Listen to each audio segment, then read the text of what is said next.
Kano ke katundu kaffe akobadde okimanyi mu malindirire. Bw'oyogera ku bakyala abalungi mu ggwanga lya South Africa, noono tomuleka mabega nga n'abangi baamukazaako lya nnalulungi w'eggwanga eryo. Y'omu ku bakyala abalwanirizi b'eddembe ku lukalu lwa Africa azaabeera mu bifo eby'obukulembeze eby'enjawulo mu gavumenti ya South Africa era nga yamanyibwa nnyo olw'okubeera omukulembeze w'abakyala mu kibiina kya African National Congress. Ono nno si mulala.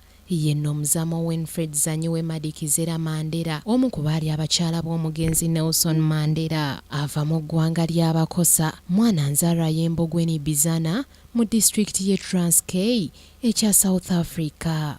Yazaalibwa mu mwaka gwa 1936 ng'ennaku z'omwezi 26 omwezi ogw'omwenda. Mwana wa kuna mu baana 9 ab'omwami yali omusomesa Columbus era ng'ono yali minisita w'ebibira n'ebyobulimi mu gavumenti ya Transkei ku mulembe gwe yali omukulembeze ebiseera ebyo Kaiza Mantazima.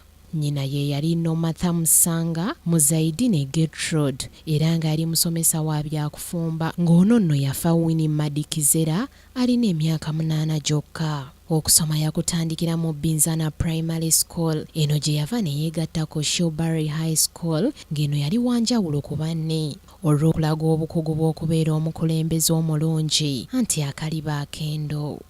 Mu 1953 yeegatta ku ssettendekero wa Witwatersrand University of South Africa mu kibuga Johannesburg ng'eno gye yafuna diguli mu mbeera z'abantu. Bwe yavaayo omwaka gwa 1955 yaweebwa sikaala mu ggwanga lya Amerika naye nneeno yagigaana era n'asigala mu kibuga Johannesburg gye yafuna omulimu mu ddwaliro lya Baragwa North erisangibwa mu Soweto. Yakolera mu ddwaliro lino okumala akaseera eno nno gye yafunira ekinyegenyege okuyingira ebyobufuzi ng'ekyamusendasenda tekyali kirala wabula yamala okukola okunoonyereza ng'abakyala ebitundu 10 ku buli 100 mu ggwanga lya South Africa be baali bafiira mu ssanya ebiseera ebyo ate ng'omuwendo gwali gweyongera buli lukya nga weetaaga omuntu ayinza okugonjoola ensonga eno.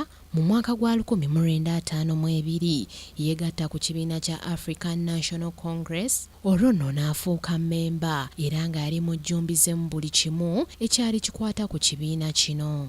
Olunaku olw'enkya lindirira omukyala ono asisinkana atya ne Nelson Mandela. Ku lwa Kingdom TV amalindirire Samali Kisaache.